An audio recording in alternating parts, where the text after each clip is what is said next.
ஏ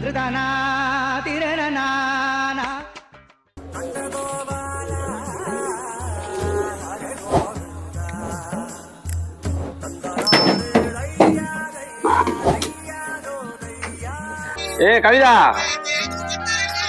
ஓ இவர் புஷ்டு வந்திருக்காரு போல, அதான் இவ்வளவு ஏத்தமா கூப்பிடுறான். உனக்கு எவ்வளவு ஏத்தமா இருந்தா குடிச்சிட்டு வந்ததும் இல்லாம ஏன் கவிதான்னு கூப்பிடுற? பெண்களுக்கு பாதுகாப்பா சட்டம் என்ன சொல்லுதுன்னு தெரியுமா உனக்கு?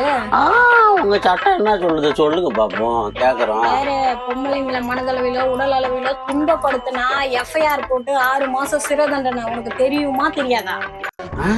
அப்படியா? அப்படின்னா ஒண்ணு பண்றேன், என்ன ஜெயிலுக்கு அனுப்பிச்சிடு. 6 மாசம் தானே, பரவாயில்ல. நீ என்ன பண்ற, அந்த 6 மாசமா வீட்டு வாடகை, கரண்ட்டு பில்லு, அப்புறம் வட்டிக்கு வாங்கின இடத்துல வட்டி கொடுக்கறது, அப்புறம் இந்த இஎம்ஐ, வீட்டு லோனு, இதெல்லாம் நீயே கட்டிக்க.